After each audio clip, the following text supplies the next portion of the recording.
Salam jumpa buat semua rekan-rekan yang dikasihi Tuhan. Bersyukur pada Tuhan atas anugerahnya bagi kita semua, di mana kita boleh belajar firman-Nya melalui acara obrolan santai dan Q&A dari Radio Beda. Kita bersyukur atas kesempatan kita boleh terus belajar bersama, bertumbuh bersama. Semua hanya karena anugerah Tuhan, bukan karena saudara dan saya lebih baik dari orang lain, tapi semata-mata karena kasih karunia Allah bagi kita semua orang-orang yang tidak layak di hadapannya. Ya, puji Tuhan, hari ini kita melanjutkan acara kita dengan tema yang sudah beberapa kali kita bahas, yaitu predestinasi dari buku Institutio karangan John Calvin, terbitan daripada PPK. Sekarang sudah sesi yang ke-21. Kurang lebih 3 sesi yang lalu kita sudah membahas pertanyaan yang cukup krusial, dan saya sudah jawab dengan cukup detail ya pertanyaan-pertanyaan tersebut. Dan yang terakhir yang saya sudah jawab adalah bagaimana manusia itu sebagai ciptaan Tuhan sudah benar-benar bisa dianggap dewasa, ya, benar-benar dianggap dewasa dan tahu kebenaran, ya, kebenaran yang sejati, tahu kebenaran yang sejati. Nah, apakah benar manusia betul-betul yang dicipta Allah itu benar-benar sudah dewasa dan tahu mengenal kebenaran yang sejati? Nah, itu akan sudah kita bahas semuanya, tapi hari ini mungkin sedikit kesimpulan tentang hal itu. Ya, mari sebelumnya kita berdoa, kita mohon pimpinan Tuhan di dalam kita belajar firman-Nya bersama. Mari kita berdoa. Bapa yang di surga dan Bapa yang menyertai kami dengan mengutus Roh Kudus dan memelihara kami, membimbing kami, mengingatkan kami, menginsyafkan kami, menyadarkan kami, mencelikkan mata rohani kami, sehingga kami boleh mengenal kebenaran demi kebenaran yang berasal daripada Tuhan. Biarlah kami belajar rendah hati, belajar dibentuk oleh Tuhan, bentuk oleh firman-Mu. Kami sadar kami adalah manusia-manusia yang seringkali sombong, merasa diri kami lebih benar dari orang lain. Tapi Tuhan juga terus-menerus tegur kami, ingatkan kami bahwa kami tidak lebih baik dari orang lain. Kami bersyukur untuk anugerah-Mu yang selalu mengingatkan kami siapa diri kami yang sebenarnya di hadapan Tuhan. Kami serahkan dari awal sampai akhir semua diskusi kami dan rekan-rekan yang sudah bergabung maupun yang akan bergabung, baik di Zoom, baik di YouTube, baik di aplikasi Radio Beda, maupun di website dan sarana-sarana lainnya. Terima kasih, kami serahkan doa kami, kami serahkan seluruh acara ini dalam nama Tuhan kami Yesus Kristus, Tuhan dan Juru Selamat kami yang hidup. Amin. Menyapa rekan-rekan yang sudah bergabung, ada Pak Irwantoro, ada Pak Hendarto, ada Bu Cucu, Selamat malam Pak ada Ali, selamat malam teman-teman. yes, ada Pak Liman, ada Bu Monika, ada Pak Harimandagi, dan yang lain yang di YouTube. Saya coba sapa teman-teman yang di YouTube. Ada Bu Vivi Dani, ya, yang jauh di sana di Darwin. Ada Bu Erni Surabaya, Pak Richard Balikpapan, Bu Jenlin Jakarta, Bu Indayati Surabaya, Pak Markus Sidoarjo, dan beberapa teman lain yang belum terpantau. Oke. Hari ini hari libur, hari khusus, hari besar, hari kenaikan Tuhan Yesus Kristus. Sebenarnya perlu kita merenungkan ya, kenaikan Tuhan Yesus. Nanti kalau sempat kita renungkan sebentar, kita menghayati ya makna kenaikan Tuhan Yesus. Ya, dan ini juga hari yang penting ya bagi iman Kristen. Jadi ya hari ini mungkin tema kita nggak bisa lanjut sepenuhnya tentang predestinasi dari kitab Institusio ini, dari buku Institusio. Kita akan bahas sedikit mengenai kesimpulan dari pertanyaan yang lalu dan juga membahas sedikit tentang kenaikan Tuhan Yesus ya. Oke. Untuk pertanyaan tentang kedewasaan tadi, apakah manusia yang dicipta Allah sudah benar-benar dewasa dan mengenal mereka terbujuk oleh iblis? Tidak mungkin mereka juga kalah pinter sama si ular. Karena mereka sudah tahu kebenaran sejati dan mereka juga sudah benar-benar dewasa dalam anugerah Tuhan. Ya, tapi kenyataannya Adam dan Hawa jatuh. Kenyataannya Adam dan Hawa sangat mudah untuk dipujuk oleh si ular. Ya, terpujuk oleh si ular. Itu menunjukkan bahwa Adam dan Hawa belum benar-benar dewasa dan belum benar-benar tahu kebenaran yang sejati, yang seutuhnya. Ya, oke.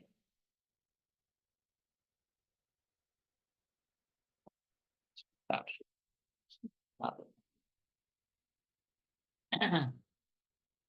Ya, begitu. Jadi presupposisinya harus jelas ya. Orang yang benar-benar dewasa, orang yang benar-benar sudah mengerti kebenaran sejati, tentunya bisa membedakan mana yang benar, mana yang enggak benar. Mana yang tipuan iblis, mana yang betul-betul dari Tuhan. Nyatanya Adam dan Hawa tidak mampu membedakan itu. Ya, nyatanya Adam dan Hawa makan buah itu dengan tanpa ada rasa bersalah, makan buah pengetahuan yang baik dan jahat. Ya. Nah, tapi di balik semua peristiwa itu ada rancangan dan rencana Tuhan yang luar biasa yang sedang Allah mau genapi. Mengenai pemberontakan Adam dan Hawa ya jelas tetap itu hal yang salah dan tetap itu adalah pemberontakan, itu tetap adalah melawan hukum Tuhan, ya melawan larangan yang daripada Tuhan. Ya, namun meskipun itu benar-benar suatu tindakan yang melawan Tuhan, tapi di balik semua kejadian, Tuhan punya rencana penggenapan rencananya yang agung dan mulia di balik semua. Sama seperti apa yang dikatakan oleh Yusuf. Saudara-saudara Yusuf punya rancangan yang jelek, rancangan yang jahat terhadap Yusuf. Tapi Allah, ya, Allah yang maha kuasa, maha berdaulat, ya, maha bijaksana, memakai peristiwa itu untuk penggenapan bagi rencananya yang agung dan mulia. Dari Kejadian 50 ayat 20. Nah, jadi hal ini konsisten. Konsisten dengan apa? Allah mengontrol segala sesuatu. Meskipun kejadian ini adalah pelanggaran terhadap firman-Nya, tapi pelanggaran terhadap firman-Nya tetap dalam kontrol Allah, dalam kendali Allah, dan tidak ada yang terjadi di luar kendali Allah. Tidak ada yang bisa terjadi di luar kedaulatan Allah, di luar rencana Allah, di luar penetapan Allah, di luar kuasa Allah. Ya, di luar kontrol Allah. Tidak ada yang bisa terjadi di luar itu semua. Karena Allah, semua kejadian itu ada di dalam kendali mutlak dari Allah yang Maha Kuasa dan sempurna dalam segala rencananya. Itu yang kita harus pegang. Jadi tidak ada kejadian kebetulan. Tidak ada kejadian Tuhan salah perhitungan. Tidak ada kekeliruan dalam rencananya yang sempurna. Apapun yang terjadi, ada di dalam keputusan kehendaknya ya yang sempurna. Ya, biarpun itu suatu hal yang amat jahat, biarpun itu suatu hal yang amat mengerikan, biarpun itu hal yang amat sangat tidak manusiawi, semua terjadi tetap dalam kontrol Allah. Karena ada orang yang berpendapat, wah kalau pembunuhan itu ya pasti bukan kontrol Allah. Wah kalau pemerkosaan itu pasti itu di luar kendali Allah. Wah kalau perampokan dan sebagainya, ini siapa bilang itu di dalam kendali Allah, di dalam penetapan Allah. Tidak mungkin Allah punya penetapan hal-hal yang seperti itu. Nah, itu omongan-omongan yang bilang tidak mungkin seperti itu karena mereka nggak mengerti bahwa Allah itu bisa mengendalikan segala sesuatu dan merubah segala sesuatu yang negatif menjadi suatu penggenapan bagi rencana. Kata-kata daripada Yusuf itu seharusnya jadi pegangan bagi setiap orang Kristen. Kata-kata Yusuf di Kejadian 50 ayat 20 itu pegangan bagi setiap orang percaya. Bahwa segala kejadian Tuhan pakai semua itu untuk menggenapi rencananya. Segala kejadian tak terkecuali. Ya, ada orang bilang, ya Bapak ngomongnya gampang aja. Coba Bapak alami. Kalau Bapak dirampok, kalau Bapak dibunuh orang, diperkosa dan sebagainya. Ya, rumah dihancurin, dibakar, lalu Bapak apa bisa bilang ini semua dalam kedaulatan Allah? Ya, saya sadar. Di dalam mengalami kejadian-kejadian musibah, malapetaka, hal-hal yang menyakitkan kita tentunya tidak dengan gampang mengatakan, ya sudah ini semua sudah penetapan Allah. Ya kalau ada kejadian anak kita kena musibah, ya kecelakaan, atau ada pemerkosaan, ada pembunuhan, ada perampokan dan sebagainya. Lalu kita bilang, ya ini semua dalam kedaulatan yang untuk menggenapi rencananya. Oh, ini dianggap omongan orang gila itu seperti itu ya. Tapi meskipun kita rasa syok menghadapi semua itu, kita rasa sangat duka cita sangat mendalam mengalami peristiwa-peristiwa musibah malapetaka yang mengerikan, misalnya kena tsunami, satu keluarga mati semua. Bisakah saya mengatakan ini adalah penggenapan rencana Allah bagi keluarga? Ya mungkin saat itu pasti kita nggak mampu mengatakan, pasti kita sangat ngeri, pasti kita sedih hati, pasti kita sangat berduka, mengalami duka cita yang sangat mengerikan itu. Tapi kita tetap harus belajar. Belajar seperti Ayub. Ya, Ayub itu kena musibah. Ya, 10 anaknya mati semua sekaligus. Hartanya habis semua sekaligus. Tapi Ayub bisa berkata, aku keluar dari rahim ibuku itu dengan telanjang, maka aku juga akan kembali dengan telanjang. Tuhan yang memberi, Tuhan yang mengambil. Waduh, itu kalimat dahsyat ya. Kalimat Ayub itu kalimat dahsyat. Meskipun, nah ini ada meskipun ya.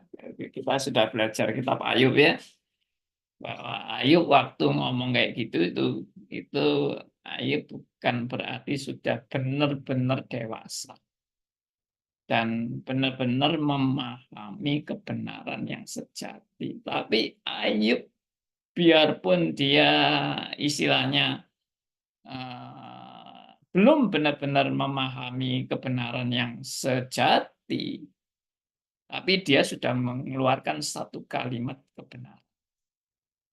Ya, nah, coba saya ajak saudara baca ya kitab ini. Kita buka kitab Ayub pasal yang pertama. Ya, ini sudah sangat terkenal sih. Ayat ini sudah bukan hal yang asing untuk Anda dan saya. Oke, Ayub 1 ayat 21. Ya. Ayub 1 ini setelah Ayub dengar anaknya meninggal semua. Ya, 10 anaknya itu meninggal semua. Lalu hartanya habis semua. Apa yang diucapkan oleh Ayub dalam kalimatnya ini? Ini kalau orang ngomong sih ini kalimat, kalau orang lagi ngalami musibah yang berat seperti itu lalu mengeluarkan kalimat ini kalimat orang gila mungkin ya. Mana mungkin orang menerima musibah lalu mengeluarkan kalimat seperti ini. Tapi ini suatu kesaksian nyata. Ya, tolong ada yang mau bacakan ayat ini? Saya bacakan, Pak. Ya. Ayub 1 ayat 21. Katanya, dengan telanjang aku keluar dari kandungan ibuku. Dengan telanjang juga aku akan kembali ke dalamnya. Tuhan yang memberi, Tuhan yang mengambil. Terpujilah nama Tuhan. Iya. Ini pada detik Ayub mengalami musibah yang luar biasa. Ya, malapetaka yang luar biasa, kejahatan yang luar biasa, musibah luar biasa. Ya, saudara, kalau saya dengar ada teman yang anaknya meninggal, sedihnya bukan main. Ya, sedihnya bukan main. Kehilangan, sepertinya kehilangan segala-galanya kalau seorang anak itu meninggal. Ya, saya tidak pernah mengalami itu, tapi saya membayangkan kalau saya sendiri mengalami juga sedihnya bukan main pasti ya. Ini Ayub kehilangan anaknya, itu bukan satu anak, 10 anak sekaligus mati dalam suatu peristiwa. Gimana ya? Rasanya Ayub itu bagaimana waktu mengalami itu? Lalu bukan hanya anaknya, hartanya juga lenyap semuanya. Mestinya kebalik ya. Ayub mengalami hartanya habis semua. Tapi tidak hanya hartanya habis, anaknya juga habis semua. Mestinya urutannya begitu. Jadi malapetaka ini seperti sudah jatuh ditimpa tangga. Kita kalau dengar Ayub seperti ini, kita mungkin, wah iya memang luar biasa Ayub itu ya. Wah memang hebat ya Ayub itu ya. Kita cuma puja-puji Ayub. Tapi pertanyaannya adalah bagaimana kalau saudara dan saya yang mengalami seperti ini. Oke. pasti goncang ya, pasti nggak karu-karuan sudah. Ya, kita merasa sudah benar-benar habis-habisan. Ya, tapi kalimat Ayub ini adalah kebenaran yang Ayub terima. Meskipun waktu itu Ayub belum benar-benar dewasa dan mengenal kebenaran yang sejati. Nah, ya kalau saudara ada yang penasaran, ya dengarkan seri Ayub.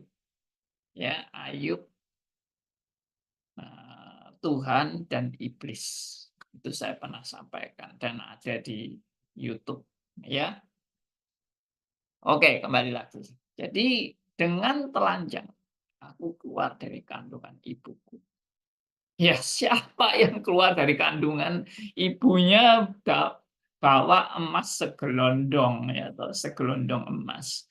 Ya nggak ada. Semua orang yang lahir dari rahim ibunya tidak membawa dengan telanjang. Aku keluar dari kandungan ibuku. Dengan telanjang juga aku akan kembali ke dalamnya. Artinya lahir tidak bawa apa. Nanti kalau mati juga tidak bawa apa-apa. Itu kalimat pertama. Ya, kalimat pertama ini, waduh, sudah amat sangat menyentuh dan menyadarkan sebetulnya banyak orang. Kita ini cari apa sih di dunia ini? Saudara dan saya ini cari apa di dunia ini? Nah, cari harta sebanyak-banyaknya, ya. Kekayaan yang sebanyak-banyaknya, menjangkau kalau bisa seluruh dunia itu kekayaan semua saya ambil seluruh dunia. Aku akan menikmati kekayaan itu dengan nikmat yang luar biasa. Tapi kalau ingat akhirnya waktu kita mati, dapatkah semua kekayaan itu saya bawa? Saya bawa dalam kematian saya. Paling-paling peti matinya yang mahal ya. Ukurannya juga mungkin bisa mahal ya. Nah, zaman sekarang malah dikremasi ya. Jadi apa? Lalu apa yang mau dibanggakan? Itu yang perlu disadari. Ya, aku akan kembali tidak bawa apa-apa satupun, tidak ada yang bisa saya bawa. Itulah seharusnya kesadaran saudara dan saya, dan itu yang diungkapkan oleh Ayub pada waktu Ayub menghadapi musibah. Jadi ini contoh saudara-saudara ya, orang yang benar-benar mengalami musibah dan dia bisa mengeluarkan kalimat seperti ini semua juga suatu pelajaran yang sebetulnya sangat indah untuk menyadarkan saudara dan saya. Itu kalimat yang pertama. Ya, kalimat yang kedua adalah Tuhan yang memberi, Tuhan yang mengambil. Ya, Tuhan yang memberi, Tuhan yang mengambil. Nah, Ayub punya kesadaran apa di dalam keterbatasan kemampuan dia mengenal kebenaran dalam menghadapi musibah ini? Ayub menyadari bahwa apa yang dia dapatkan itu adalah semuanya pemberian dari Tuhan. Semuanya pemberian dari Tuhan. Jadi jangan jadi orang yang merasa bahwa, wah ini semua karya saya. Ini semua adalah hasil usaha saya. Ini adalah karena kepandaian saya. Ini karena saya orang yang smart, orang yang pintar, ya, orang yang bisa mengambil kesempatan, ya, orang yang bekerja keras, orang yang betul-betul bisa memanfaatkan kesempatan-kesempatan untuk memperoleh keuntungan dengan luar biasa. Wah, saya usaha mulai dari nol ya. Dan saya memperoleh semuanya karena keringat saya, kerja keras saya. Tapi Ayub dalam kekayaan yang begitu luar biasa. Ayub menyadari itu semua pemberian Tuhan. Itu semua anugerah Tuhan. Oh, jarang orang kaya yang menyadari seperti itu. Jarang orang kaya yang betul-betul kaya loh ya, bukan kaya kaya karena banyak pinjaman. Ini kaya karena kerja keras luar biasa ya, asli kekayaannya, bukan pinjaman, bukan kredit ya, tapi asli kekayaannya. Jarang orang yang kerja keras yang waduh prestasinya hebat luar biasa, jarang ada yang bilang semua ini adalah pemberian dari Tuhan. Ya, kalau dia ngomong itu mungkin kebanyakan hanya lip service saja, tapi dia tidak benar-benar mengakui dari hatinya bahwa semua ini hanya karena anugerahnya. Saya bukan apa-apa, saya tidak bisa apa-apa. Saya orang yang sebenarnya tidak layak dan tidak mampu melaksanakan semua ini.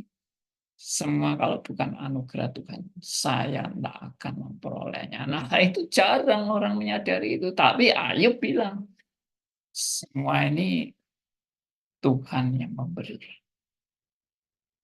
Nah, Tuhan yang memberi bukan untuk setelah Tuhan memberi, wah saya merasa ini milik saya, ini hak saya, ini adalah apa ini untuk saya nikmati ya. Saya nikmati bagi kesenangan saya, hobi saya, ya, keinginan saya, semuanya terpenuhi, ini semua milik saya. Tidak. Ayub menyadari bahwa kalau ini Tuhan yang memberi, Tuhan juga yang berhak mengambilnya. Tuhan yang berhak mengambilnya. Jadi siapa kamu, hai manusia yang merasa ini milikmu?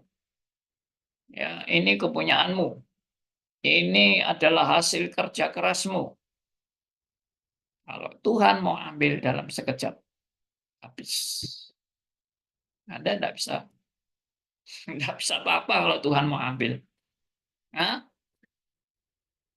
itu pernah ada teman yang pernah dirampok sampai habis hartanya, dia kumpulin data sampai puluhan juta, kerja keras puluhan juta. Ini zaman kurang lebih 35 tahun yang lalu ya. Terus dirampok habis semua. Dia sedih sekali ya, tapi saya ingatkan dia, ya ini pelajaran ya, meskipun tidak enak, tapi ini pelajaran bahwa semua ini kalau Tuhan mau ambil, habis dalam sekejap. Ya, ini hanya titipan aja. Ayub sadar benar semua yang dia miliki itu adalah titipan. Jadi dengan demikian Tuhan yang memberi, Tuhan juga yang punya hak untuk mengambilnya. Ayub bilang, terpujilah nama Tuhan. Tidak maki-maki ya.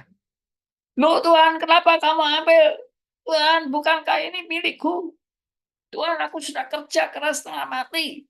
Kenapa Tuhan membiarkan aku mengalami musibah seperti ini? Tidak, Ayub bilang, terpujilah nama Tuhan. Ini bayangkan ya, Ayub bukan dalam kondisi sudah benar-benar dewasa, sudah benar-benar matang rohaninya, sudah benar-benar bisa membedakan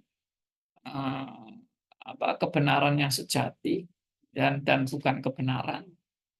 Ya, Ayub masih dalam tanda petik dalam diproses dari bayi rohani untuk mau didewasakan. Ini sedang dalam proses Ayub.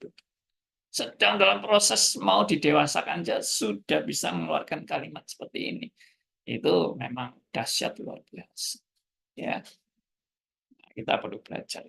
Nah, dari semua yang saya mau paparkan di sini, ini mau menunjukkan apa? Ini Ayub betul-betul sepertinya sudah ditanamkan suatu pengetahuan yang benar ya di dalam pikirannya dia bahwa Allah itu berdaulat sepenuhnya dalam hidupnya dia. Bahwa segala peristiwa yang dia alami itu tidak ada yang kebetulan. Meskipun itu musibah yang sangat mengerikan. Tidak ada yang kebetulan. Tuhan punya rencana di balik semua itu. Wah, itu sangat menguatkan kita ya dan sangat menghibur. Dan tidak ada yang salah dalam rencana Tuhan. Tidak ada yang salah dalam keputusan Tuhan. Tidak ada peristiwa yang di luar kontrol Allah, di luar kendali Allah, di luar rancangan Allah. Tidak ada yang bisa terjadi. Lah, kok Allah begitu kejamnya yang membuat rencana-rencana yang mengerikan seperti ini. Tapi dulu jangan menuduh Allah kejam. Karena di balik semua peristiwa ada hal yang kita tidak mengerti. Rancangan Tuhan yang begitu sempurna dan luar biasa. Ini saya gandengkan tadi dengan Kejadian 50 ayat 20. Ya, coba kita lihat. Ini semua menunjukkan kedaulatan Allah atas segala peristiwa yang terjadi. Kejadian 50 ayat yang ke-20. Ada teman mau bacakan? Silakan. Ayo, siapa yang mau bacakan? Saya Pak Di. Kejadian 50. Ya, silakan Pak Sujono. Memang kamu telah mereka-rekakan yang jahat terhadap aku, tetapi Allah telah mereka-rekakannya untuk kebaikan, dengan maksud melakukan seperti yang terjadi sekarang ini, yakni memelihara hidup suatu bangsa yang besar. Yes.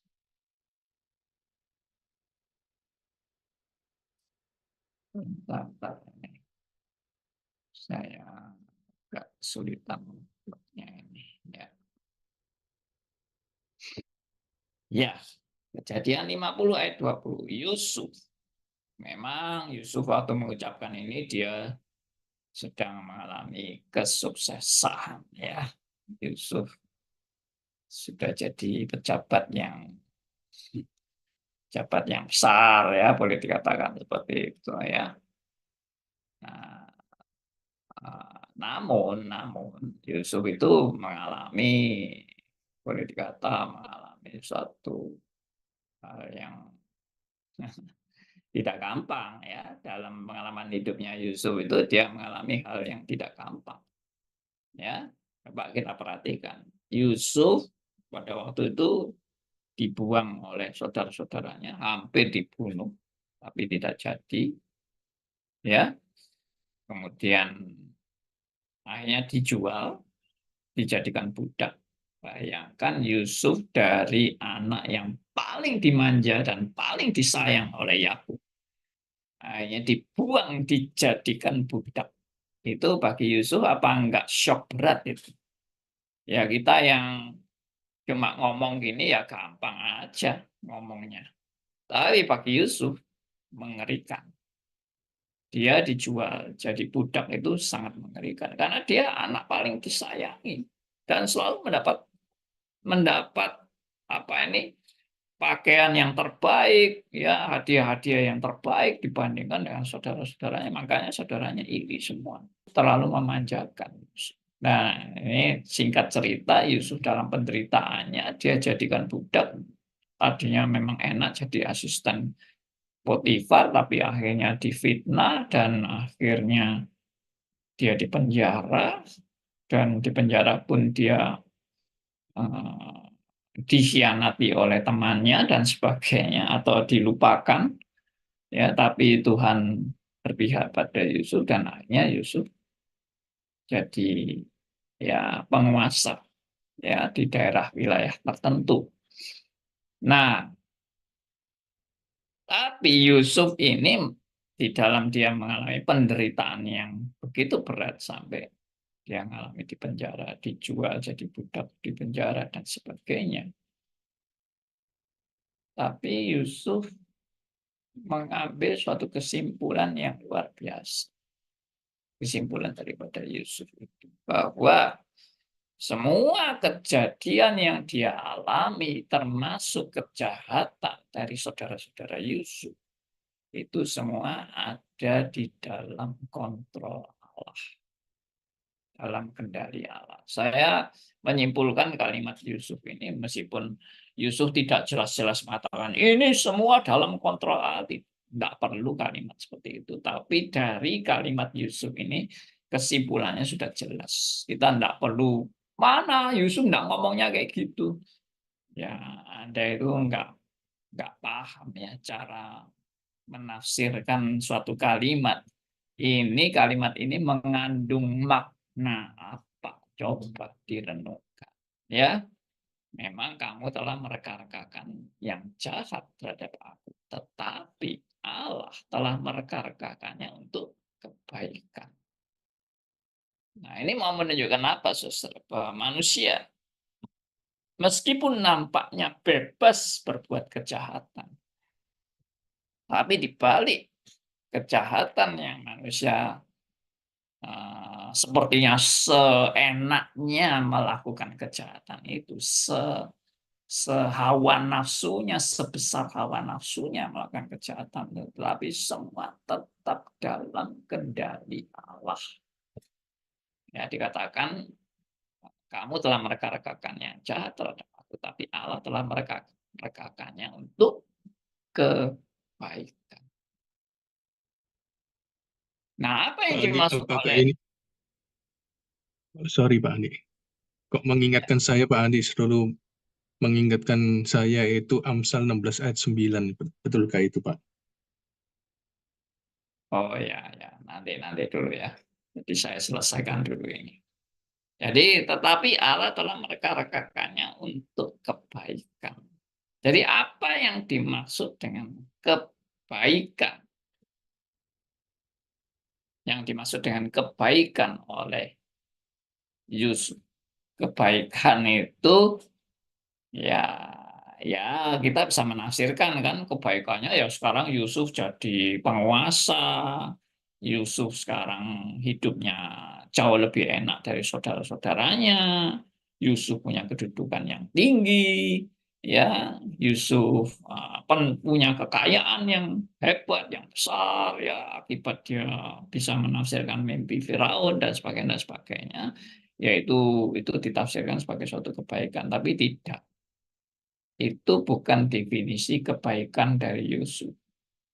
Yusuf tidak mengatakan begini, kamu mereka-rekakan yang jahat, tapi Allah merekakannya untuk kebaikan. Yaitu, kebaikan yaitu saya sekarang jadi raja. Sekarang saya jadi penguasa, kamu tetap miskin, kamu tetap sengsara, hidupmu kelaparan. Kamu yang minta-minta makan sama aku, rasain lu ya. Lu sudah berbuat jahat, tapi Allah baik bagi saya. Nah, Yusuf tidak mengatakan itu. Yusuf mengatakan bahwa Allah mereka-rekakannya untuk kebaikan, tapi kebaikan yang bagaimana? Kebaikan dengan maksud melakukan seperti yang terjadi sekarang ini. Apa itu yang terjadi sekarang ini? Yakni memelihara hidup suatu bangsa yang besar. Yusuf tidak orientasi kebaikan yang Yusuf maksudkan itu tidak berorientasi untuk kepentingan diri Yusuf. Kebaikan yang dimaksud oleh Yusuf adalah kebaikan di mana rencana Tuhan akan digenapi. Yaitu apa? Memelihara suatu bangsa yang besar. Apa maksudnya memelihara suatu bangsa yang besar? Yaitu janji Allah kepada Abraham, kepada Ishak, kepada Yakub. Melalui Abraham, ya, akan terjadi bangsa yang besar seperti pasir di laut, bintang di langit, dan akan diberkati. Apa itu? Siapa itu bangsa yang besar? Tentunya kita sudah tahu sekarang, yaitu Israel. Dan apa yang dimaksud besar dari Israel? Tidak ada yang lain kecuali penggenapan janji Allah, yaitu melalui Israel. Digenapilah janji Allah, yaitu kelahiran Mesias. Itu memelihara suatu bangsa yang besar itu arahnya kepada mana? Mesias. Itu Yusuf sudah diberi penglihatan oleh Allah yang luar biasa. Yusuf tidak berorientasi pada kepuasan diri, kepentingan diri, kemuliaan diri, kesuksesan diri, tetapi Yusuf berorientasi kepada penggenapan rencana Allah. Ya. Ikatan perjanjian Allah kepada orang-orang pilihannya, Abraham, Ishak, Yakub. Ya, awalnya dulu kepada Adam dan Hawa, kemudian kepada Nuh, kemudian dilanjutkan Abraham, Ishak, Yakub, dan Tuhan mau memelihara suatu bangsa, yaitu Israel. Yusuf sudah bisa melihat visi ini yang luar biasa. Nah, di sini apa yang dapat disimpulkan? Yang dapat disimpulkan adalah semua dalam kontrol Allah. Semua dalam kendali Allah. Tidak ada yang keliru. Biarpun manusia punya maksud jahat, rencana jahat, Tuhan tetap mengontrol semuanya sesuai dengan penggenapan rencana Allah. Nah, ini yang benar-benar kita bisa dapat belajar yang benar-benar luar biasa. Ya. Nah, tadi Pak Endarto sudah mengingatkan ada ayat yang berkaitan dengan hal ini. Benar, saya sangat setuju dengan tadi yang diingatkan oleh Pak Hendarto, yaitu Amsal 16 ayat 9. Ya, coba kita lihat. Ini supaya makin diteguhkan bahwa rencana Allah itu tidak ada yang keliru. Dan tidak ada yang bisa membelokkan rencana Allah. Tidak ada yang bisa merusak rencana Allah atau menggagalkan bahkan rencana Allah. Tidak ada yang bisa. Ya, mari kita lihat sekarang Amsal 16 ayat 9. Ya, silakan kalau ada yang mau bacakan buat kita. Saya, Pak. Silakan, Bu. Hati manusia memikir-mikirkan jalannya, tetapi Tuhanlah yang menentukan arah langkahnya. Ini ayat-ayat ini itu semuanya sinkron dengan apa yang kita tadi sudah pelajari, ya, melalui Ayub, melalui Yusuf, sekarang Amsal 16 ayat 9. Hati manusia memikir-mikirkan jalannya, artinya manusia sepertinya dengan bebas dia memikir-mikirkan jalannya. Manusia boleh memikir-mikirkan jalannya, tidak dilarang. Tapi dari semua yang dipikirkan oleh manusia tentang jalan yang dia mau laksanakan, mau arahkan atau mau dituju, semuanya tetap ada di dalam arah langkah yang Tuhan tentukan.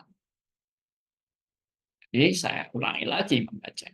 Hati manusia memikir-mikirkan jalannya, tetapi Tuhanlah yang menentukan arah langkahnya. Ayat-ayat seperti ini banyak sekali, bukan hanya di Amsal ini. Ya, saudara tidak perlu meragukan bahwa Allah yang mengontrol semua kejadian. Kenapa Anda perlu meragukan itu? Kalau kita betul-betul percaya Allah itu maha kuasa, Allah itu maha sempurna, tidak ada yang salah dalam rancangannya. Dia berdaulat atas segala sesuatu. Kenapa Anda masih meragukan kedaulatannya? Kenapa Anda masih meragukan akan kuasa Allah mengontrol segala sesuatu? Alkitab sudah menyatakan dengan amat sangat jelas. Ya. Jadi apa perlu tambahan-tambahan ayat gitu loh untuk meyakinkan rasanya manusia itu kalau tidak ada ayat tidak lega ya, selalu tanya mana ayatnya Pak, mana ayatnya. Anda itu sebenarnya tidak perlu tahu lebih banyak lagi ayatnya, tapi Anda dengan penjelasan-penjelasan yang saya sudah paparkan ini sudah amat sangat cukup sebetulnya untuk membuat Anda mengakui bahwa Memang manusia tidak mampu menentukan arah langkahnya. Ya, yang menentukan arah langkah kita ini bukan kita sendiri, Tuhan yang menentukan. Nah, ayat yang amat sangat terkenal yang berkaitan dengan pemahaman-pemahaman seperti ini adalah mana? Roma 8 ayat 28. Nah, ini sudah ayat umum ya, hampir semua orang hafal ini Roma 8 ayat 28. Tapi kalau ini diterjemahkan dalam hidup Anda dan saya, banyak orang tetap tidak mau terima dengan kebenaran Roma 8 ayat 28. Ini akhirnya direkayasa pengertiannya, diarti-artikan sendiri menurut selera manusia. Ya, nah ini karena apa? Kita seringkali nggak mau terima dengan kebenaran-kebenaran ini ya. Coba kita lihat ini. Silakan, ada yang mau baca Roma 8 ayat 28. Saya baca Pak ya. Baik. Kita tahu sekarang bahwa Allah turut bekerja dalam segala sesuatu untuk mendatangkan kebaikan bagi mereka yang mengasihi Dia, yaitu bagi mereka yang terpanggil sesuai dengan rencana. Iya. Ini juga amat sangat luar biasa. Apa yang dinyatakan oleh Rasul Paulus dalam Roma 8 ayat 28 itu sinkron semuanya dengan apa yang tadi kita sudah pelajari mengenai Ayub, mengenai Yusuf, mengenai Amsal, ya, Amsal 16 ayat 9 tadi, Roma 8 ayat 28, dan masih banyak ayat lain. Saudara jangan pikir ayatnya cuma ini tok aja ya.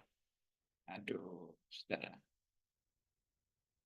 Hampir boleh dikata seluruh isi Alkitab itu berkenaan menyatakan Allah yang berdaulat, Allah yang menetapkan semuanya, Allah yang mengontrol segala sesuatu, Allah yang berkuasa. Itu seluruh ayat, tidak ada ayat yang mengatakan Allah tidak berkuasa, Allah tidak berdaya, Allah salah langkah, ya, atau Allah keliru dalam memprediksi kejadian.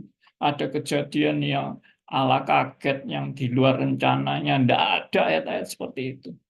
Semua ayat justru menunjukkan Allah itu yang mengontrol segala sesuatu, mengendalikan segala sesuatu, menguasai segala sesuatu, menentukan segala sesuatu. Kenapa kita bingung kalau Allah yang menentukan? Saudara lebih suka mana? Allah yang menentukan atau saudara yang menentukan? Atau setan yang menentukan? Saudara lebih suka mana? Ya, setan yang menentukan, saudara yang menentukan, Allah yang menentukan, atau alam semesta yang menentukan? Karena memang ada orang yang percaya, oh semua itu ditentukan oleh sudah suratan alam semesta. Ya, itu orang yang mungkin tidak percaya ada Tuhan ya. Semua sudah di dalam nasib alam semesta. Oke, kembali ke sini lagi. Jadi jelas-jelas firman Tuhan mengatakan ini bukan alam semesta, ini bukan saudara, ini bukan setan, tapi Allah. Kita tahu sekarang bahwa Allah turut bekerja dalam segala sesuatu untuk mendatangkan kebaikan bagi mereka yang mengasihi Dia, yaitu bagi mereka yang terpanggil sesuai dengan rencana. Nah, kebaikan di sini kasih tanda petik. Saudara jangan menerjemahkan kebaikan ini dengan ukuran-ukuran duniawi. Kalau saudara terjemahkan kebaikan ini dengan ukuran duniawi, maka pasti akan banyak penyesalan. Mana buktinya kebaikan saya sekarang bangkrut? Mana buktinya kebaikan sekarang saya mengalami banyak penyakit? Mana buktinya kebaikan? Buktinya orang keluarga terdekat saya meninggal dunia. Mana itu kebaikan? Karena buktinya ada saya mengalami satu penyakit yang tidak disembuhkan, tidak dapat disembuhkan, dan saya sedang menuju pada kematian. Apa ini kebaikan? Di mana kebaikan itu? Nah, Ya, apa buktinya kebaikan? Saya ini usaha saya sekarang bangkrut semua. Mana itu kebaikan dari Tuhan? Nah, ini semua definisi kebaikan diturunkan derajatnya sesuai dengan standar duniawi. Jelas tidak. Kebaikan di sini adalah standar Allah. Kebaikan menurut standar Allah, bukan kebaikan menurut standar duniawi. Ya, ada seorang yang sangat kecewa sama Tuhan, lalu dia meninggalkan Tuhan. Setelah ditanya, kenapa kamu meninggalkan Tuhan? Bagi saya Tuhan itu tidak ada. Loh, kenapa Tuhan tidak ada bagi kamu? Iya, saya dulu istri saya sakit. Dan waktu istri saya sakit, saya sudah minta-minta sama Tuhan menyembuhkan istri saya. Tapi ternyata doa saya tidak dikabulkan. Dan Tuhan itu bagi saya jahat. Karena saya membutuhkan istri saya. Dan Tuhan mencabut nyawa istri saya. Jadi Tuhan itu jahat. Kalau dia ada, dia itu jahat. Tapi kesimpulan saya, Tuhan itu tidak ada. Karena dia tidak pernah memberi yang namanya Tuhan itu katanya baik. Dia tidak memberi kebaikan pada saya. Jadi sebetulnya Tuhan tidak ada. Atau kalau ada, dia itu jahat. Nah, itu karena apa? Definisi kebaikan itu dia tidak mengerti di dalam konteks kebaikan itu kebaikan menurut standar siapa.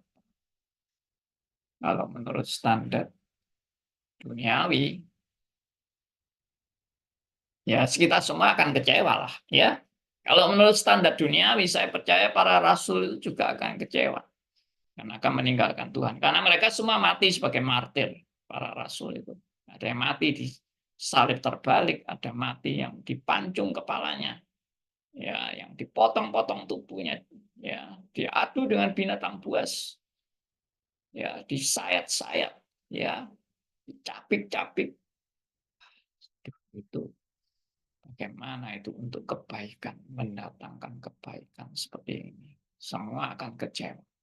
Semua akan kemudian mana Tuhan bukti kebaikanmu Tuhan. Nah, itu banyak orang yang juga sampai saat ini kecewa sama Tuhan karena kanker nggak bisa sembuh dan menuju pada kematian. Ya, karena musibah, usahanya hancur-hancur. Ya, kecewa sama Tuhan. Waduh. Jadi definisi kebaikan itu definisi duniawi. Kecewa semua. Kenapa? Karena tidak menyadari yang dimaksud kebaikan itu bukan kebaikan standar manusia, tapi kebaikan menurut standar Allah. Oke? Dan dikatakan bagi mereka yang terpanggil sesuai dengan rencana Allah. Jadi yang terjadi itu bukan rencana saudara dan saya. Yang terjadi adalah rencana Allah. Dan rencana Allah adalah baik untuk Allah. Bukan baik menurut standar kita, standar dunia. Tidak. Baik menurut standar Allah. Kita cuma melihatnya sampai 100 meter ke depan. Tuhan melihatnya sampai nilai kekekalan. Nah, itu ukuran baiknya sudah berbeda. Ukuran baik kita adalah 100 meter ke depan. Ukuran baik dari Allah adalah melihat dalam kekekalan. Ya, oke, saya harap ini suatu pelajaran yang indah. Hari ini kita boleh melihat bagaimana Allah yang berdaulat punya rencana yang indah bagi setiap orang pilihannya. Tidak ada yang keliru, tidak ada yang kebetulan, semuanya di dalam rencananya yang kita mungkin tidak bisa mengerti. Tapi yang saya harus tahu pasti Tuhan punya rencana yang terbaik bagi setiap orang, anak-anaknya. Oke? Silakan kalau ada yang mau menanggapi, ada yang mau bertanya, dan sebagainya. Ya, silakan saya beri kesempatan.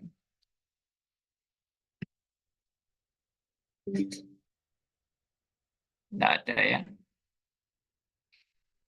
Semua lagi merenung dan bersaat teduh.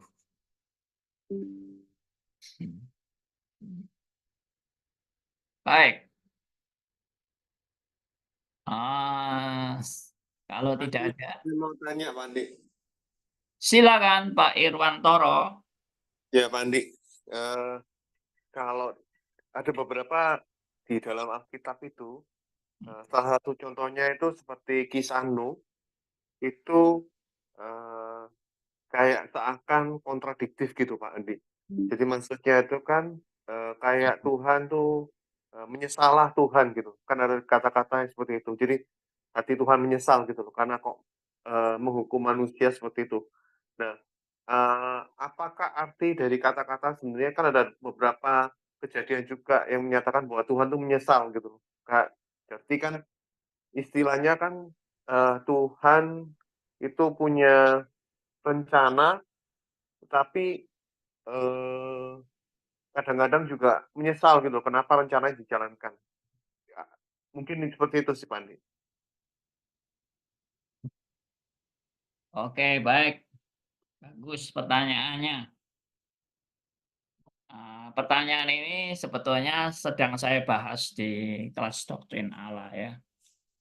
Kelas doktrin Allah. Dan ini berkaitan dengan istilah yang namanya antropomorfis. Ya, antropomorfis itu adalah istilah-istilah yang dipakai untuk menggambarkan keberadaan Allah. Ya, antropomorfis atau juga istilah lain antropopati, yaitu menggambarkan keberadaan Allah dengan gambaran manusiawi. Kalau antropopati dengan gambaran emosi manusia, makanya menyesal. Allah itu menyesal. Tapi ada tapinya ya, Pak Irwantoro. Tetapinya apa? Tetapinya itu Alkitab sendiri juga menjawab dalam ayat yang lain bahwa Allah itu bukan manusia yang bisa menyesal. Jadi kata menyesal di situ harus dikasih tanda petik. Jadi menyesalnya Allah dan menyesalnya manusia itu pasti beda. Ya. Nah, sebentar saya tunjukkan ayatnya supaya Pak Irwan bisa melihat ya. Nah, ini ya.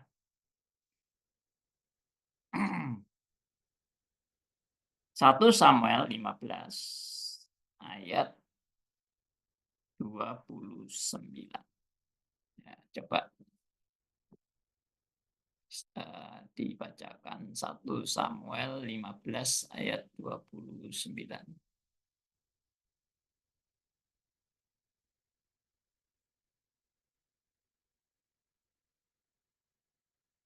Ya, siapa mau baca? Pak Irwantoro mungkin mau bacakan.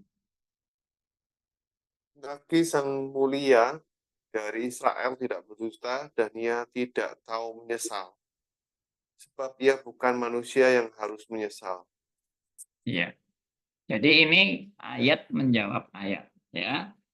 Jadi kalau di Alkitab tadi ditulis Allah menyesal, tapi sebetulnya Allah itu menyesalnya tidak seperti menyesalnya manusia. Maksudnya begini, kalau Allah menyesal itu ya saya tutup aja ini. Jadi kata Allah menyesal dalam Alkitab itu namanya istilah antropomorfis tadi atau antropopati. Ya. Itu mau menunjukkan kebenaran kata menyesal di situ itu tanda petik. Dalam bahasa aslinya ya, kalau Pak Iran mau meneliti bahasa aslinya itu lebih tepat terjemahannya bahasa Inggris. Di dalam bahasa Inggris itu malah tidak disebut Allah menyesal, tapi apa? Allah bertobat. Repent. Ya, repent itu bertobat. Nah, mungkin kalau diterjemahkan langsung ke bahasa Indonesia, sungkan ya orang Indonesia kalau menulis Allah itu bertobat. Itu lebih mengerikan daripada Allah menyesal. Ya. Nah, kan tidak mungkin toh Allah itu bertobat. Bertobat itu menunjukkan apa? Atau menyesal itu menunjukkan apa? Menyesal itu menunjukkan bahwa dia pernah berbuat salah lalu menyesal. Itu bisa seperti itu kan. Saya sudah salah. Salah, mungkin salah mengeluarkan kalimat atau salah merencanakan sehingga saya menyesali rencana saya yang salah. Nah, pertanyaannya, mungkinkah Allah itu salah? Salah mempunyai rencana. Salah mengeluarkan kalimat atau salah memprediksi, salah perhitungan dan sebagainya. Tidak mungkin. Kalau manusia bisa salah dan bisa menyesal. Ya, lalu manusia menyesal karena apa? Karena dia tidak tahu apa yang akan terjadi. Sehingga ada kejadian yang dia nggak tahu terjadi, dia menyesal. Nah, apakah Allah tidak tahu apa yang akan terjadi? Itu juga nggak mungkin. Ya kan? Kalau tadi yang pertama, apakah Allah bisa salah? Tidak mungkin. Lalu apakah Allah tidak tahu apa yang akan terjadi? Tidak mungkin. Dia tahu semua apa yang akan terjadi. Jadi penyesalan Allah itu pasti nggak seperti manusia menyesal karena manusia nggak tahu. Lalu yang ketiga, ya kenapa manusia bisa menyesal? Karena manusia itu tidak berdaya di dalam kejadian yang dia alami yang tidak sesuai dengan kehendaknya. Manusia tidak berdaya menghindari itu. Itu menyesal kan? Aduh, kok kejadian seperti ini? Saya tidak menghendaki ini, tapi saya tidak berdaya untuk merubah keadaan ini. Nah, itu manusia menyesal karena tidak berdaya. Karena ada kejadian yang dia tidak mengharapkan, tapi dia tidak berdaya. Nah, apakah Allah tidak berdaya?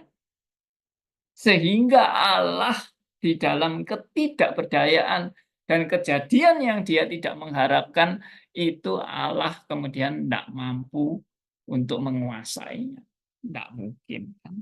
Karena Allah itu maha kuasa. Nah, jadi di dalam hal ini kata menyesal itu menunjukkan apa? Menunjukkan yang pertama, ya, saya kasih ilustrasi supaya jelas ini ya. Ini semua saya jelaskan di doktrin Allah. Nanti kapan-kapan Pak Irwanto kalau sempat ikut ya. Nah, saya jelaskan demikian ilustrasinya. Jadi ada orang tua yang sudah mendidik anaknya sedemikian baiknya, pokoknya tidak ada cacatnya pendidikan orang tua bagi si anak. Ini umpama loh ya, perumpamaan ini memang agak perfect, tapi ini hanya perumpamaan untuk mau menunjukkan ilustrasi makna ini.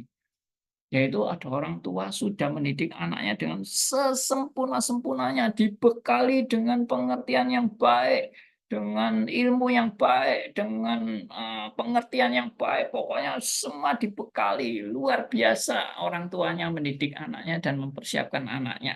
Sudah, lalu anaknya sudah dewasa, lalu anaknya terjun ke dunia masyarakat. Di dalam terjun ke dunia masyarakat,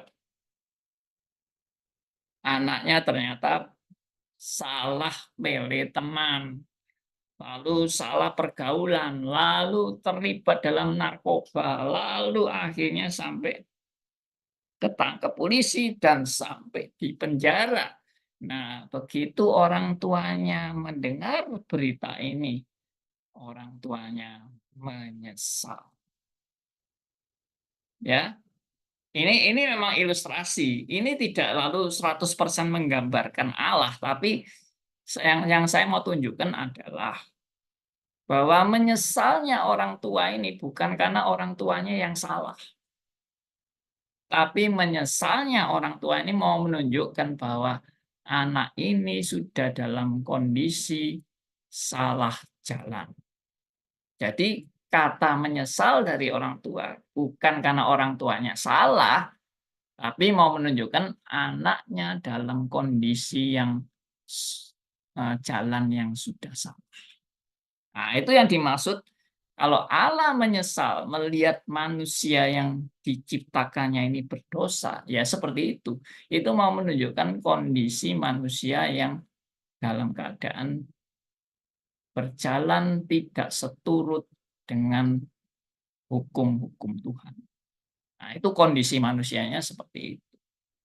Itu yang pertama ya. Nah, yang kedua, ini beda ini beda. Yang kedua itu Nineveh. Ya, nanti silahkan diteliti sendiri karena saya sudah uraikan tentang Nineveh. Ya. Jadi waktu Allah mengutus Yunus untuk pergi ke kota Nineveh dan memperingatkan kota Nineveh, Yunus kan larinya ke Tarsus, lalu tidak mau ke Nineveh. Tapi Tuhan paksa kan, akhirnya sampai Yunus masuk dalam perut ikan, lalu dimuntahkan, lalu terpaksa dia tetap ke Nineveh, lalu dengan marah-marah, maki-maki orang Nineveh, tanpa disangka-sangka Nineveh bertobat. Lalu dikatakan dalam Alkitab, menyesalah Allah. Ya, nah di sini bahasa Indonesia agak salah. Ya, nanti silakan diperiksa sendiri. Karena saya kalau mengajak teman-teman buka kitab meneliti ini mungkin waktunya yang nggak cukup ya. Jadi dikatakan apa itu Allah menyesal karena sudah merencanakan yang tanda petik yang jahat untuk kota Nineveh. Padahal itu salah, terjemahan yang salah. Allah bukan salah sudah merencanakan yang jahat. Tidak, Allah tidak berbuat salah itu, tapi Allah menyesalnya karena dikatakan apa? Karena Allah tidak melaksanakan seperti yang diancamkan kepada Nineveh. Alias Allah itu hanya mengancam. Kota Nineveh itu mau dihancurkan itu hanya ancaman kepada Nineveh. Nah, saya kasih tips ya kepada khususnya Pak Irwantoro yang tanya ini ya, saya kasih tips. Sebetulnya Allah bukan punya maksud membinasakan Nineveh, tapi Allah justru punya maksud menyelamatkan Nineveh. Caranya bagaimana menyelamatkan Nineveh? Mengutus Yunus untuk marah-marahi kota Nineveh dan memberikan ancaman-ancaman kepada kota Nineveh, dan ternyata kota Nineveh bertobat. Nah, dari mana kita juga yakin bahwa ini adalah rencana Allah? Karena kita punya presupposisi pertobatan itu datangnya dari Tuhan. Pertobatan yang sejati loh ya. Pertobatan yang sejati itu karena Roh Kudus sendiri yang menyadarkan seseorang sehingga dia bisa bertobat. Jadi yang membuat pertobatan di Nineveh itu siapa? Tuhan sendiri. Tapi memakai sarana Yunus untuk marah-marah itu. Tapi Tuhan sudah mempersiapkan, sudah mengerjakan di dalam hati penduduk Nineveh.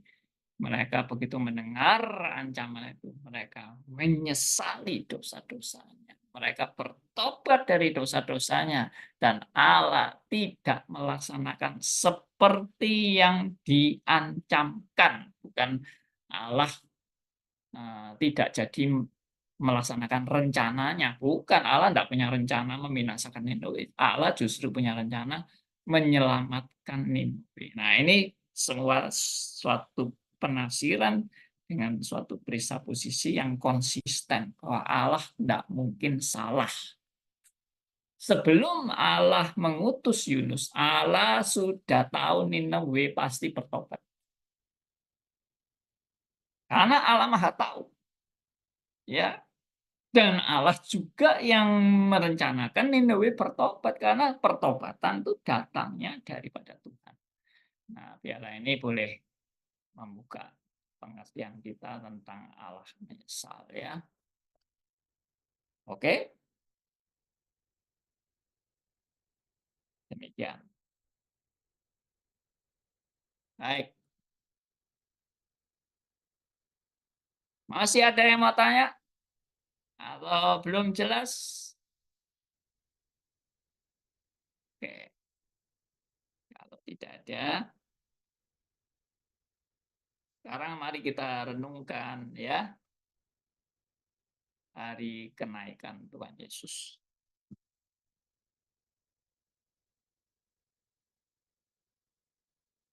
Ya, saya sendiri sudah beberapa kali sih khotbah tentang kenaikan Tuhan Yesus, ya. Tapi selalu peristiwa kenaikan Tuhan Yesus mengingatkan kita kembali akan kebenaran-kebenaran yang Tuhan mau nyatakan kepada Anda dan saya.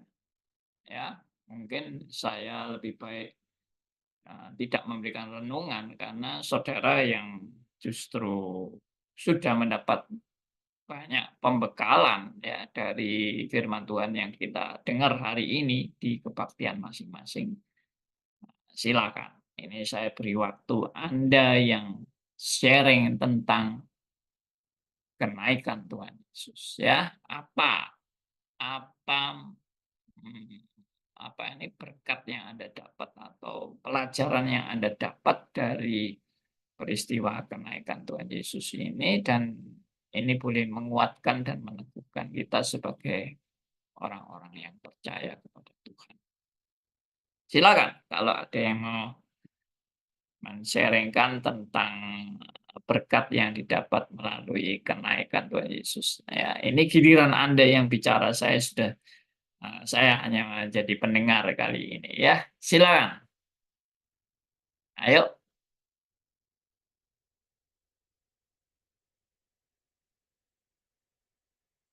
Mari, berkat apa-apa tadi sudah lupa, ya, khotbah tadi pagi apa, ya, saya kok sudah enggak ingatnya.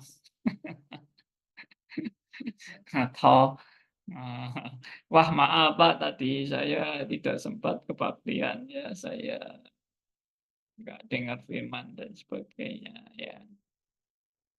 Ayo coba sharing. Saya kepingin Izin Pak Andi. dari Anda. Silakan Pak Heru.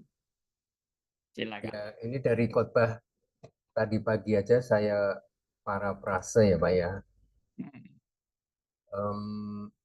Tadi pagi khotbah di gereja itu membahas signifikansinya kenapa Tuhan Yesus itu harus naik ke surga begitu Pak.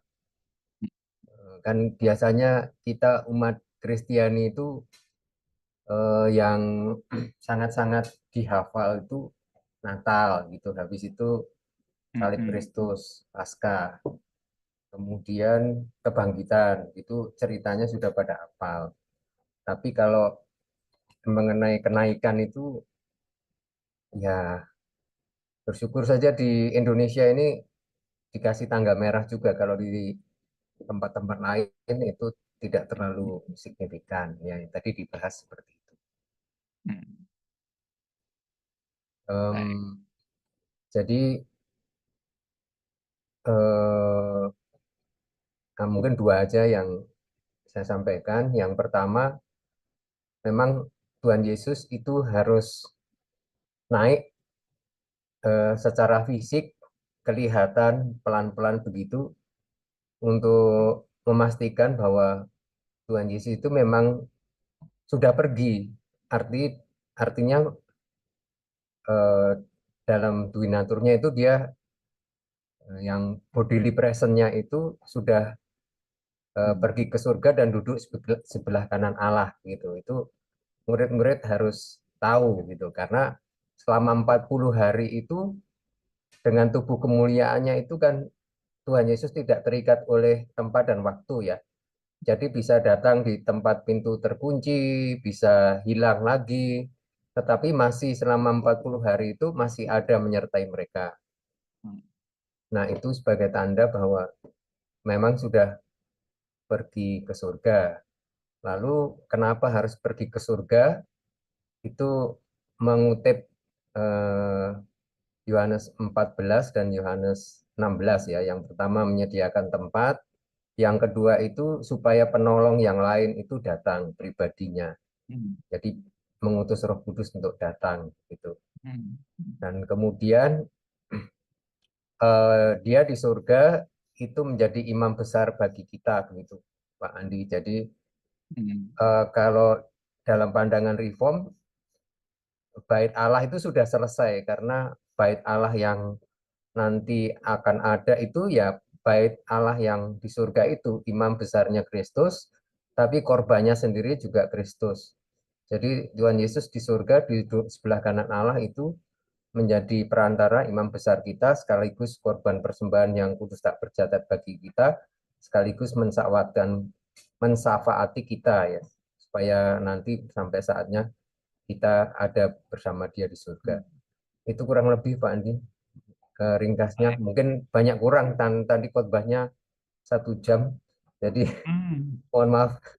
Itu aja yang bisa ditangkap. Terima kasih. Ya, terima kasih banyak sharingnya Pak Heru. Jadi berkat juga buat kita ya. Maka mengapa Kristus harus naik ke surga secara memakai tubuh mulia ya. Memang Kristus sudah tidak bersama-sama dengan kita secara fisik. Ya. Dan Kristus pergi ke sana untuk menyediakan tempat bagi kita dan menjadi syafaat bagi kita semua. Baik,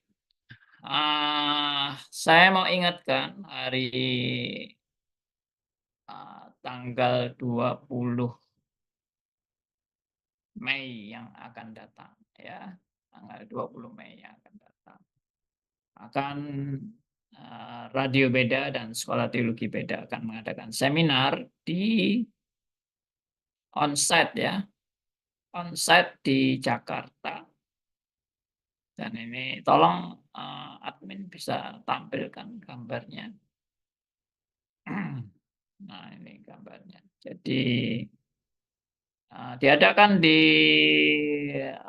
gedung Perwata Tower. Ya, Perwata Tower lantai 17. Anda kalau mau cari di Google juga silakan. Itu di daerah Pluit, ya, CBD Pluit, Jalan Pluit Selatan Raya, Kafling 1. Senin tanggal 20 Mei 2024 pukul 18.00 dan saudara dihimbau mengajak teman-teman Anda. Kalau Anda tinggal di Jakarta juga dihimbau hadir di dalam seminar ini dan wajib mendaftar meskipun free, tidak bayar, ya, alias tidak bayar, gratis. Anda bisa mengikuti seminar ini dan jangan lupa mengajak teman-teman Anda ya, karena ini kesempatan kita bisa membagikan firman kepada mereka yang mungkin masih belum memahami kebenaran tentang iman yang memindahkan gunung ini ya. Temanya iman yang memindahkan gunung. Jadi bagaimana maksud dari Alkitab tentang iman yang memindahkan gunung? Nah, itu banyak orang salah paham dan salah menerapkan juga ya pengertian iman yang memindahkan gunung ini bagaimana. Ya, silakan daftar, itu ada barcode-nya, QR code-nya. Saudara bisa scan saja di situ. Tolong dibesarin supaya teman-teman bisa lihat. Scan. Ya, ada scan-nya. Nah, itu ya. Nah, Anda bisa scan ini untuk langsung daftar. Daftarnya melalui Google Form. Ya, di situ silakan Anda isi saja sesuai dengan yang dibuat form yang sudah dibuat oleh admin beda. Kalau ada yang belum paham atau belum mau mencari info-info yang lebih lengkap, silahkan kontak ke admin juga di 08, ini WA ya, pakai WA 0821 4050 9023. 0821 4050 9023. Ini seminar yang akan diadakan tanggal 20 Mei 2024. Ini ada kepanitiaan tersendiri, panitia beda di Jakarta ya, yang diketuai oleh Pak Sugianto, dan menghimbau teman-teman untuk mendoakan dan juga menyempatkan diri untuk hadir dan mengajak teman-teman. Ya, kalau perlu dibantu, brosur juga dibagikan ya. Yang mau dapat brosurnya bisa minta di WA ini ya, tolong kirim brosur ke kami. Kita kirim soft copy-nya, Anda mau cetak sendiri silahkan, mau bagikan secara soft copy juga silahkan ya. Oke, ada link pendaftaran juga ada, link pendaftaran itu tadi. Ya, ada barcode-nya, QR code-nya juga ada, jadi saudara silahkan. Ini sudah dicantumkan oleh admin tentang link pendaftaran, itu tinggal klik juga ya di chatting, kolom chatting. Baik di YouTube maupun di Zoom ini sudah ada itunya, infonya lengkap. Tadi saya juga sampaikan ada ada dialog tentang Ayub, iblis dan Tuhan. Ya, itu linknya juga sudah disediakan oleh admin. Ada di chatting, kolom chatting di Zoom ini. Juga di YouTube ya, saya harap di YouTube juga dikasih linknya. Oke. Demikian. Masih ada waktu 7 menit kalau ada teman yang mau sharing tentang hari kenaikan Tuhan Yesus, berkat yang Anda dapat dari firman yang Anda dengar hari ini. Silakan dibagikan kepada teman-teman supaya yang lain juga dapat berkat. Ada?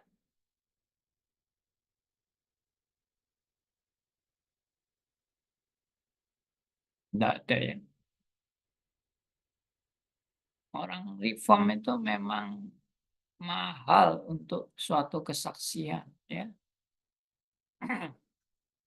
Pak Andi, aku mau bersaksi dong. Oh iya, silahkan. Saya pikir mahal sekali kesaksiannya. Saya mau bagi berkat. Ya. Luar biasa Pak berkatnya pada saat kebaktian tadi. Oh, Kebaktian Tuhan Yesus ke surga. Temanya ini Pak, meneruskan karya ilahi Yesus di dunia. Luar biasa. Itu tadi pendetanya Sekum PGI Pak, Sekretaris Umum PGI. oh. Ya. Nah itu di situ saya mendapat berkat begini Pak, meneruskan karya ilahi Yesus di dunia. Wah, saya ini berarti teguran buat saya juga nih. Jadi sekalipun Tuhan Yesus sudah kembali ke Bapaknya, sudah naik ke surga, sudah meninggalkan murid-muridnya, tapi murid-muridnya itu tidak boleh bersedih, dia harus bersuka cita. Tadi dasar firman Tuhannya dari Lukas pasal 2 ya kalau nggak salah ya Pak ya. Lukas pasal berapa ya tadi? Kisah Rasul. Tadi Lukas Pak, diambilnya dari Lukas. Oh, Lukas. Iya Pak, dari Lukas. Nah itu di situ di firman Tuhannya kan. Jadi apa tadi pendetanya menyampaikan gini Pak. Apa yang murid-muridnya mau dengan yang Yesus mau itu beda. Murid-murid ini kan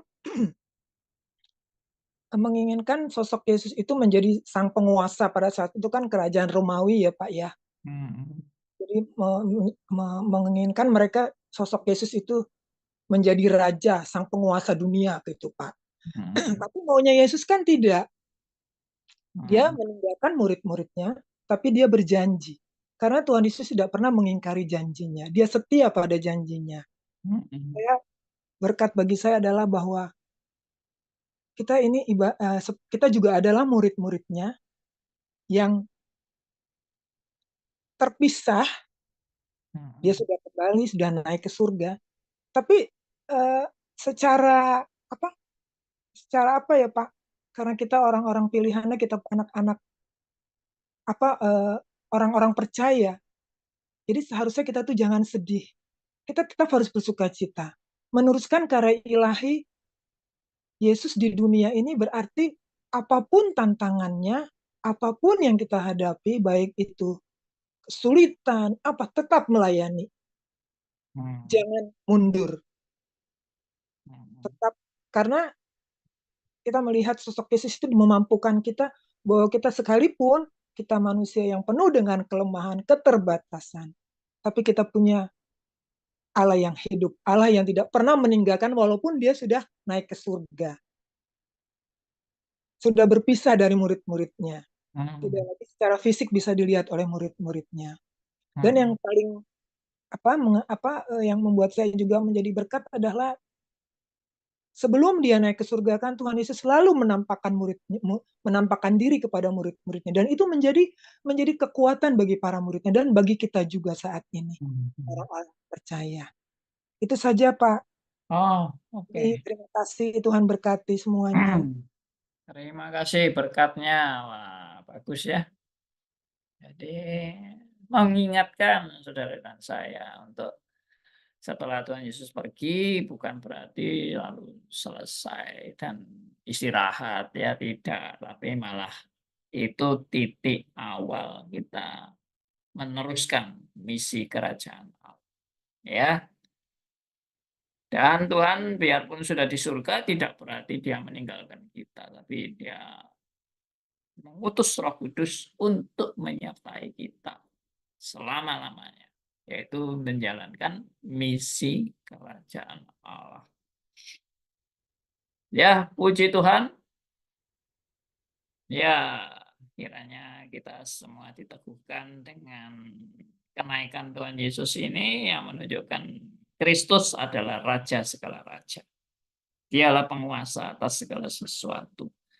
Ya, dia bukan sekedar manusia, tapi dia Allah yang mempunyai kemuliaan yang tak terbatas, ya, menguasai segala sesuatu.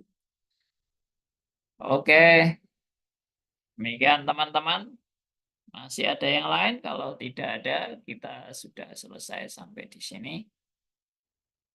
Ya, Penegasan aja Pak. silakan Pak Michael. Tadi Bapak bilang kan setelah kenaikan bukan kita mau duduk-duduk ya Pak ya, santai-santai. Tapi penegasan Tuhan Yesus, beritakan Injil Pak. Yes. Tuhan Yesus datang. Ini pesan yang paling utama setelah kepergian Tuhan Yesus. Dengan penyertaan Roh Kudus yang sudah turun diberikan Tuhan Yesus setelah kenaikan. Itu yang paling utama. Itu aja Pak. Baik. Konfirmasi tentang Malam Pak Andi. tugas kita yaitu mengabarkan Injil. Silakan Pak Lima. Saya mau sedikit tanya Pak Andi, tanggapannya Pak Andi. Ini cuma menyangkut kenaikan Tuhan Yesus tuh. Pada waktu dia naik Pak, dia akan berjanji akan mengirimkan seorang penolong yang lain Pak ya. Yes. Penolong lain. Nah, waktu itu ada orang non kita, orang sebelah non Kristus mengatakan seorang penolong yang lain tuh setelah Kristen kan pasti muncul Islam kan ya gitu Pak ya. Agamanya dia itu diskusinya dia Pak. Dan bagaimana cara men-tackle itu Pak? Apa kita percaya pada Roh Kudus tuh Pak. Dia percaya bahwa seorang penolong itu pribadi ya, apalagi setelah Kristen pasti muncul agama itu gitu. Ya gitu. Yang kedua Pak, Yesus akan berjanji akan datang seperti ini loh Pak ya maksudnya. Nanti kalau ada kedua kalinya seperti yang yang terangkat di sini gitu Pak ya maksudnya. Apa memang tempatnya sama nanti dia datang di situ Pak? Dan dia mengatakan semua bangsa akan menyaksikan gitu. Atau di air mana Pak? Bagaimana cara menyaksikan Pak seluruh dunia menyaksikan bahwa dia datang kedua kali. Itu coba 3 pertanyaan yang coba saya bisa memahami bagaimana kenaikan Tuhan Yesus. Pak. Yang Terima kedua kasih. apa tadi? Yang kedua, Pak, kan dia janji dia akan turun datang lagi seperti ini toh. Nanti dia akan datang lagi kedua kalinya seperti modelnya dia terangkat ini toh. Nah, ada gitu ada itu. Berarti dia datang dari awan-awan menuju ke tempat yang sama mungkin gitu Pak ya. Dan bagaimana orang lain bisa menyaksikan semua itu? Katakan semua bangsa menyaksikan kedatangan kedua kalinya. Pak. Bagaimana Nah, tadi caranya? katanya ada 3 apa lagi? Satu itu bagaimana menangkal Pak. Orang yang sebelah itu mengatakan bukan Roh Kudus tapi seorang pribadi yang lain muncul agamanya dia gitu Pak. Ya. Yang ketiga apa? Yang pertanyaan ketiga, bagaimana orang bisa mengetahui Pak kalau Yesus datang kedua kalinya, bukan katakan seluruh dunia mengetahui bagaimana caranya kalau dia datang di satu tempat seperti itu Pak. Sekarang saya jawab. Pertanyaan pertama, bagaimana menyangkal bahwa itu yang ditafsirkan adalah bukan Tuhan Yesus, tetapi agama yang terakhir, itu tokohnya itu yang menjadi penolong. Nah, saya akan kasih penjelasan jitu yang menunjukkan bahwa ini pasti bukan nabi yang terakhir itu. Ya. Apa pernyataan Alkitab yang mengatakan bahwa ini pasti bukan nabi yang terakhir? Yohanes 14 ayat 16. Ya, di sini saya akan bacakan. Aku akan minta kepada Bapa dan Dia akan memberikan kepadamu seorang penolong yang lain. Nah, ini kan ditafsirkan nabi yang terakhir. Tapi seorang penolong yang lain, itu statement berikutnya adalah supaya ia menyertai kamu selama-lamanya. Nah, Ini kata selama-lamanya ini tidak mungkin. Udah jelas, Pak. Jelas kan? Selama-lamanya. Siapa yang bisa menyertai kita selama-lamanya? Pasti bukan manusia yang bisa mati. Ya kan? Oke, itu yang pertama. Yang kedua, apakah Tuhan Yesus yang naik itu akan datang ke tempat yang sama persis dengan yang dulu dia naik? Itu saya tidak perlu menjawab itu. Apakah tempatnya sama atau tidak, itu tidak penting. Tapi yang pasti dia datang kembali. Lalu bagaimana orang-orang bisa melihat semua kedatangan kembali yang kedua kali itu? Bukankah kalau di satu tempat yang lain nggak bisa lihat? Ya, saya akan jawab. Kedatangan Kristus yang kedua kali, ya, entah di mana tempatnya itu, tidak penting. Tapi yang tadi pertanyaannya bagaimana semua orang bisa melihat? Nggak usah khawatir. Anda bisa lihat apa enggak, itu nggak usah khawatir. Kenapa? Karena Allah itu menembus segala dimensi. Allah itu menembus segala dimensi. Jadi saya percaya waktu kedatangan Kristus yang kedua kali, itu kehadiran Kristus itu bisa dilihat oleh seluruh dunia, ya. Karena kalau zaman sekarang aja kita bisa melihat satu kejadian, seluruh dunia bisa lihat lewat apa? Lewat televisi. Ya, nonton sepak bola dunia. Seluruh dunia bisa melihat lewat apa? Televisi. Ya. Itu manusia aja bisa buat seperti itu. Apalagi Allah. Kok Anda khawatir? Ya, Allah itu hadir tidak bisa dilihat oleh yang lain.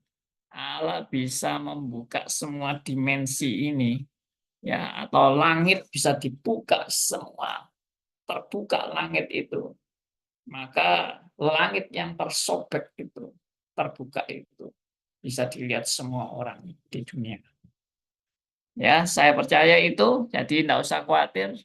Siapa yang bisa melihat kedatangan Tuhan Yesus yang kedua kali, itu perkara ringan bagi Allah. Manusia aja bisa buat, apalagi Allah. Lebih dari itu. Oke, demikian teman-teman. Ini sudah jam 9. Oke, thank you Pak Andi, Ya, thank you. thank you. Tuhan memberkati. Tapi jangan ditanya kapan Tuhan Yesus datang ya, Pak. Nah, jangan tanya itu. Itu enggak boleh dijawab itu ya, dan tidak ada satu. Tanda-tandanya boleh. Ya, tandanya boleh. Tapi kapan? I don't know.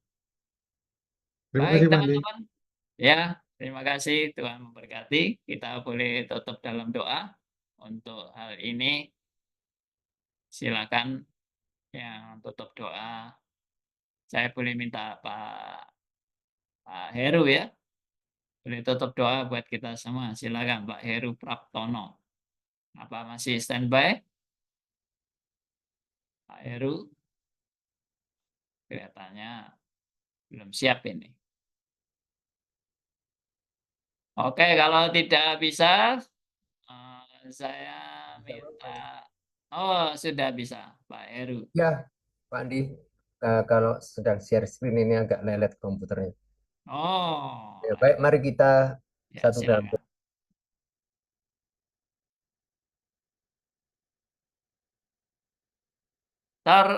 Terkunci mic-nya, Pak.